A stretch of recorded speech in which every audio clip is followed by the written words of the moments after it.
Hello and welcome to our new podcast episode. तो आज की इस वीडियो में बगैर कोई वक्त ज़ाया किए डायरेक्ट हम मुद्दे की बात करते हैं। और आज का हमारा जो टॉपिक है वो ये है कि अब्दुल्ला शफीक का मसला क्या है। तो मैं बगैर कोई तमहीद बांधे, बगैर कोई स्टेट्स शो किए डायरेक्ट बिलाल से पूछना चाहूँगा कि आप बताइए अब्दुल्ला शफीक का मसला क्या है, फिर हम स्टेट्स पे जाएंगे। तो बताइए अब्दुल्ला शफीक इस वक्त दो तीन मसलों से दो चार हैं, जिसका उनको बहुत बुरी तरह उस मैचेस में नजर आता है और उनको बहुत ज्यादा इसमें मुश्किलात का सामना हो रहा है। बहुत ज्यादा सिंगल फिगर्स में आउट हो रहे हैं, बहुत ज्यादा डक ले रहे हैं, या तो चलते हैं थोड़ा अच्छा कर जाते हैं, अदरवाइज डक और सिंगल फिगर्स में बहुत ज्यादा वो आउट हो रहे हैं। उसके दो तीन वजूहत हैं। तो बहुत ज्यादा लो ऑन कॉन्फिडेंस है, काफी देर से स्कोर नहीं आ रहा, कुछ बड़ा स्कोर नहीं आ रहा, जिससे प्रेशर भी बना हुआ है, परफॉर्म करो अदरवाइज जगह छोड़ो टीम के अंदर। पहला मौका इनको मिला था, अब ड्रॉप होना भी अफोर्ड नहीं कर सकते, क्योंकि अगर ड्रॉप हुए तो ये पहली दफा ड्रॉप होंगे। और ये मेरे ख्याल से इस चीज से भी बहुत ज्यादा इनके दिमाग के अंदर है ये चीज, और ये बहुत ज्यादा डर रहे हैं इस बात से कि अगर मैं ड्रॉप हो गया तो क्या बनेगा। दूसरा मसला इनका ये है कि जब ये मैच शुरू होता है तो बहुत ज्यादा ये ना आपको स्लगिश लगते हैं, ऐसा लगता है कि अभी अपने ग्रूव में नहीं आया, बहुत ज्यादा स्लो लगते हैं जैसे ही मैच शुरू होता है। तो पहली दूसरी बॉल पे फिर इनका काम और सफाया हो जाता है, इनका बल्ला ही नहीं टाइम पे पहुंचता, उसके बाद आगे क्या करेंगे। इतना स्लो जब बल्ला आएगा तो बैट एंड पैड के दरमियान के अंदर गैप बनेगा ही बनेगा, और उसके अंदर एलपीडब्ल्यू और बोल्ड होने के चांस बहुत ज्यादा हैं। और इनका मसला ही ज्यादातर ये है, या तो ये एलपीडब्ल्यू होते हैं या तो ये बोल्ड होते हैं। इनको थोड़ा सा अपने आप को बगैर ड्रॉप किए, बगैर की सोचे, बगैर कि अब आगे क्या बनेगा, अगर ड्रॉप होते हैं तो हो अपना माइंड क्लियर रखें, कोशिश करें कि मैं स्कोर्स की तरफ जाऊं। ये कोशिश ये भी नहीं करते कि मैं स्कोर्स की तरफ जाऊं, शुरू के अंदर ये रोकने की कोशिश करते हैं टेक्निकली, मैं थोड़ी बहुत बॉल्स रोक लूं, थोड़ा मैं क्रीज पे सेटल हो जाऊं। इस बात पे अब अगर ये जाएंगे तो मेरे ख्याल से इस तरह ही स्ट्रगल करते रहेंगे। इनको कोशिश करनी चाहिए कि अब ये कोशिश करेंगे शुरू से स्कोर करने की कोशिश करें, और दिमाग को रिलैक्स और क्लियर रख के खेलें कि जो मैरिटरी बॉल है उसको उस तरह खेलें, और एकदम जल्दी से अपने as soon as possible flow में आने की कोशिश करें। बल्ला थोड़ा तेज लेके आए, फीट मूवमेंट थोड़ी तेज करें। बाकी टेक्निकली तो बहुत साउंड है, लेकिन इस तरह की चीजों पे अगर वर्क करेंगे तो जल्दी अपनी फॉर्म पकड़ लेंगे और जल्दी ही कुछ ना कुछ टीम के लिए कर देंगे। अदरवाइज ये मेरे ख्याल से अब इनके लास्ट चांस ही हैं। अब उनके कुछ स्टैट्स की बात करते हैं। अब्दुल्ला शफीक का 2020 में डेब्यू हुआ था जिम्बाब्वे के अगेंस्ट, जहां उन्होंने 41 नॉट आउट की इनिंग्स खेली थी। डेब्यू उनका T20 में हुआ था, लेकिन उसके बाद फिर इनको T20 में मौके दिए गए और ये 4 बारियों में 0 पर आउट हो गए। तो इनका जो T20 करियर है उसमें इन्होंने 41 रन बनाए हैं और 41 ही इनका हाईएस्ट है। मेरे ख्याल से न्यूजीलैंड में डेब्यू नहीं हुआ 2000 नहीं, उसमें नहीं, उस जिम्बाब्वे में इनका डेब्यू हुआ था। सही सही, जहाँ पे जिम्बाब्वे पाकिस्तान आई थी 2020 में इनका डेब्यू हुआ था। और मजे की बात है इन्होंने पूरी इनिंग बैट कैरी किया था T20 में और 41 नॉट आउट वापस आए थे। स्ट्राइक ज्यादा नहीं मिली थी, वरना बॉलें कम खेली थी, रन ज्यादा बनाए थे। ऐसी कोई बात नहीं है कि उन्होंने बहुत स्लो खेला था, इनको स्ट्राइक ही कम मिली थी। लो स्कोर था मैच, वो लो स्कोरिंग मैच था, लेकिन उस मैच में अदर स्कोर बने थे जो भी है। फिर ये न्यूजीलैंड गए 2020 के एंड में, जब बाबर आजम अनफिट हो गए थे और इनको सारे मैचेस में मौके दिए गए और वहां पर उन्होंने 0 की लाइन लगा दी। अल्टीमेटली इनको T20 से ड्रॉप कर दिया गया। इनके 6 T20 इनिंग्स में 4 0 थे, और एक इनिंग में शायद बारी नहीं आई और एक इनिंग में 41 था। एनीवेज टेस्ट मैच में डाला, शानदार परफॉर्म किया, लेकिन फिर इनका अब 0 का सिलसिला आगे भी चल निकला है। कुल मिलाकर T20, ODIs और टेस्ट मैचेस में इन्हें 68 इनिंग्स खेलने का मौका मिला है। तो 68 इनिंग्स में इनके 13 जो है ना वो डक्स हैं। तो मेरा नहीं ख्याल किसी भी मेन स्ट्रीम बैट्समैन के इतनी ज्यादा डक्स की रेशो हो। 5 मैचेस में से एक मैच में डक ले रहे हैं, इसका मतलब बिल्कुल ऐसे ही आपने बिल्कुल अच्छे उसको डिवाइड किया।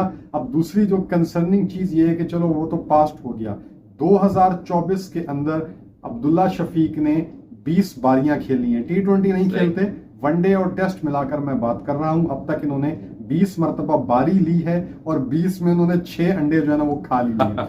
तो ये जो है ना हर 3 कुछ मैचेस के बाद इनका एक अंडा जो है ना, अब तो ये मतलब चीज और आगे एस्केलेट कर चुकी है, एस्केलेट कर चुकी है।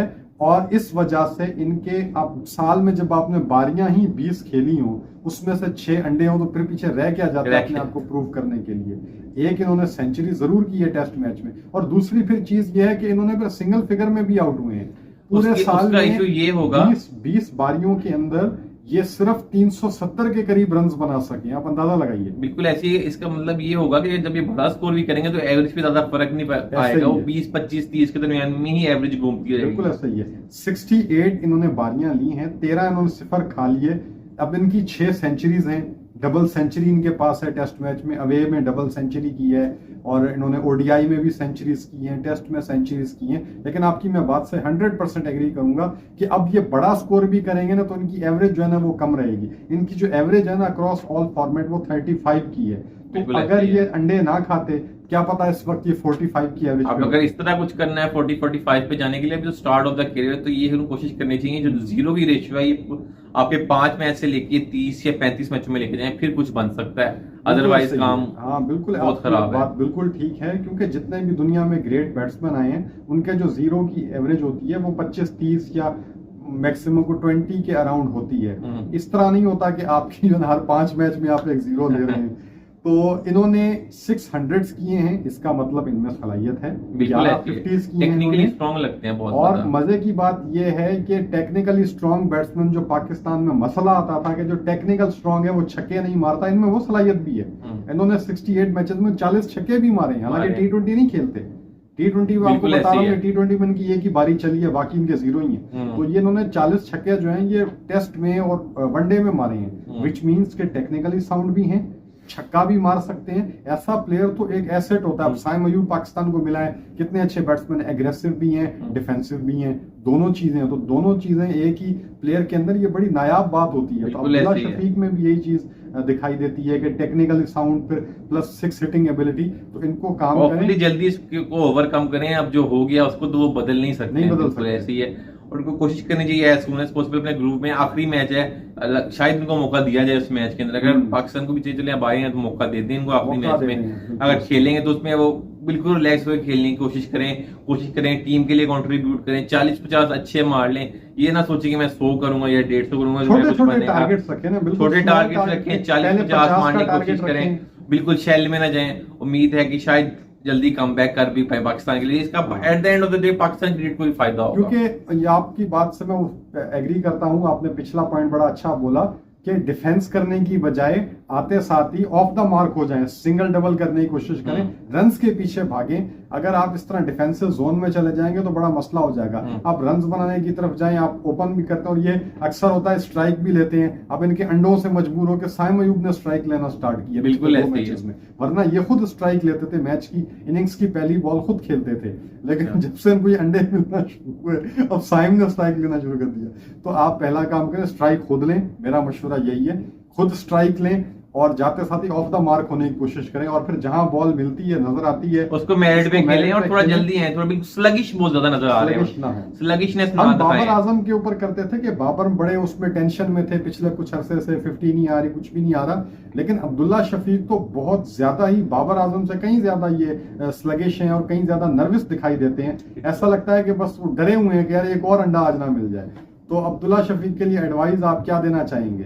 यही मैंने एडवाइस तो पहले ही दे दी है, बस उस पर काम करें, कोशिश करें, ड्रॉप होने के बारे में ना सोचें, स्कोर करने के बारे में सोचें, होपफुली कुछ ना कुछ अच्छा ही होगा। अब्दुल्ला शफीक से मुताल्लिक कुछ फनी क्वेश्चन दिए और आपने फनी आंसर ही उनका जी, जल्दी कि अंडों से इतना प्यार क्यों है? बस शायद सर्दियां महंगे बड़े हो गए इतने अंडे तो जिम वाले भी नहीं खाते, तो आप क्यों खाते हैं? बस ठीक है ना, फिटनेस बनाना चाहते हैं मेरे ख्याल से, बॉडी छोटी जिम वालों से ज्यादा। शायद फ्यूचर में इधर ना काम बना तो फिर शायद कोई फिटनेस कंपटीशन में ना उन्हें पार्ट लेना हो।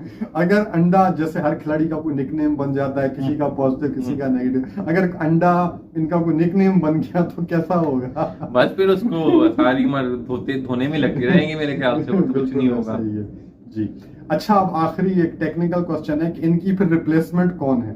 रिप्लेसमेंट आपके पास मौजूद है, चैंपियंस ट्रॉफी सर पे है, तो ये आखिरी रिप्लेसमेंट आपके पास इस टाइम एक ही मौजूद है, फखर जमान है, वही आएंगे। मुझे लगता है कि वो फखर जमान को फिर सिर्फ एक ट्राई सीरीज खेलने का ही मौका मिलेगा। बिल्कुल, उनको जल्दी प्रूव करना, जल्दी फिटनेस अपनी गेन करनी पड़ेगी, स्कोर करना पड़ेगा। पाकिस्तान कप में भी बहुत ज्यादा वो जादू नहीं दिखा पा रहे हैं इस टाइम पे, उनको जल्दी जल्दी अपनी फॉर्म पकड़नी पड़ेगी। तो बस यही है कि आखिरी अब एक लास्ट पॉइंट है कि साइम अयूब में तो एक स्पार्क नजर आता था, उन्हें बहुत ज्यादा मौका दिया गया, 20-25 T20 मैचेस फ्लॉप हुए, बट उन पे एतबार भरोसा बरकरार रखा गया, उन्हें फिर टेस्ट की जाने मूव किया गया, तो हमने देखा टेस्ट खेले, इंप्रूवमेंट आई। अब्दुल्ला शफीक में आप क्या समझते हैं कि एक तो ये कि किस मजबूरी के तहत इन्हें मुसलसल मौका दिया जा रहा है, और सेकेंडली आप ये बताइए कि जिस तरह साइम को T20 में फेल हुए तो टेस्ट में डाला, अच्छे प्लेयर बन गए, T20 भी अच्छा खेलने लगे, तो अब्दुल्ला का इलाज क्या है?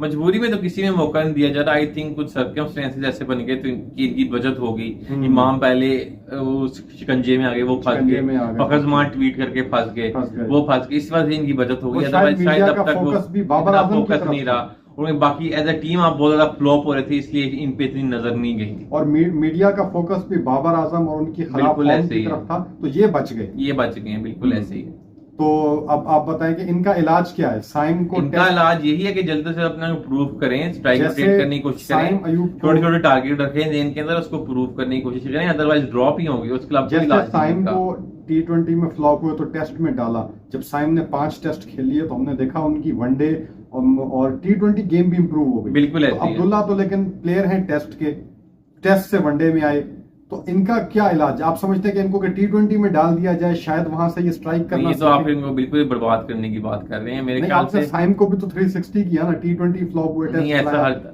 एक अच्छा। चीज अगर किसी एक चीज पे दुआ चल जाती दूसरे बंदे पे नहीं चलती, और ये ऐसे भी नहीं है कि इन पे चल भी जाएगी, जो जैसी इनकी टेक्निक है, सारा कुछ है। जी। इनको अपने आप को दोनों फॉर्मेट्स में प्रूव करना पड़ेगा, वो वक्त आ गया हुआ है, अदरवाइज दोनों में ही ड्रॉप होने के एंड पे पहुंच चुके हैं।